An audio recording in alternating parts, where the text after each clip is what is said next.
Guys question number 8 को देखो, moving charges and magnetism का ये क्वेश्चन है।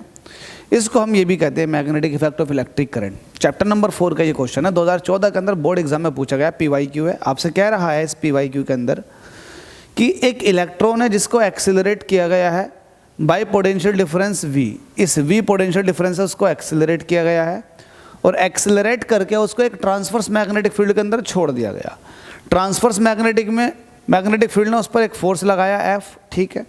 अब आपसे कह रहा है कि अगर हम पोटेंशियल डिफरेंस को डबल कर दें, ध्यान देना, हमने कहा कि पोटेंशियल डिफरेंस को आपने डबल कर दिया जाए तो बताओ उस इलेक्ट्रॉन पर लगने वाला फोर्स F जो है वो कैसे हो जाएगा। बस इतना सा क्वेश्चन है। तो आपने एक चीज़ पढ़ रखी है, किसी भी चार्ज पार्टिकल पर जो फोर्स होता है वो होता है QVB sin theta.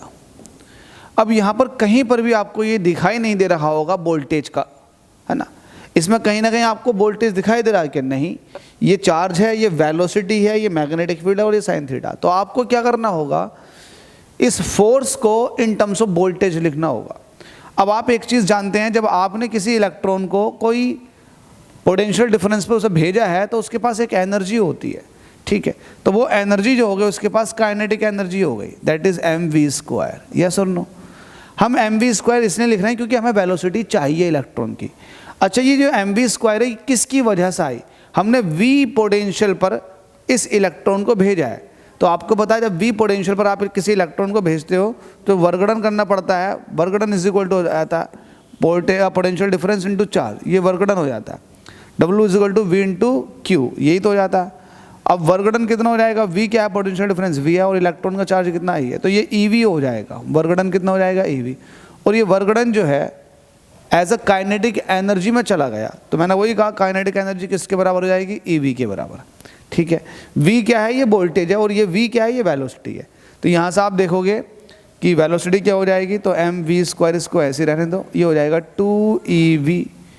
v² is equal to हो जाएगा 2EV अपॉन m। तो v कितना हो जाएगा? √2EV upon m। तो यहाँ से आप इस वेलोसिटी को आप फोर्स वाले फॉर्मूले में रख दें, F इज इक्वल टू होता है Q, v की जगह रखेंगे √2EV अपॉन m और यहाँ से हो जाएगा B sin थीटा।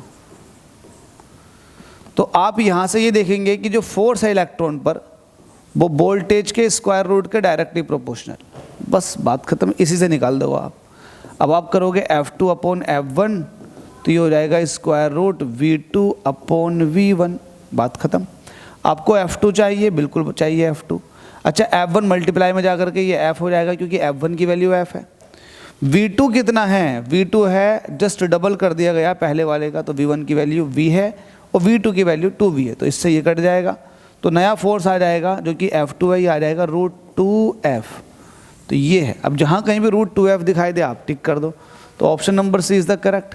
अब ऐसे क्वेश्चन आप लोग रट्टू तोता बनकर थोड़ी ना सॉल्व कर दोगे, इसको तो समझना ही पड़ेगा। ये तो कॉन्सेप्ट है जी कि इलेक्ट्रॉन वोल्ट, जो भी इलेक्ट्रॉन के पास एनर्जी आई वो EV हो गई, ये ½ mv² में चली जाएगी। यहाँ से वेलोसिटी निकाल दोगे और किसी भी चार्ज पार्टिकल पर मैग्नेटिक फील्ड में जो फोर्स लगती है वो QVB लगती है। तो ये तो कॉन्सेप्ट है, ये तरीके हैं, ये फंडे हैं और ये फंडे सॉल्व करने से आते हैं, समझने से आते हैं, रटने से नहीं आते। Thank you so much.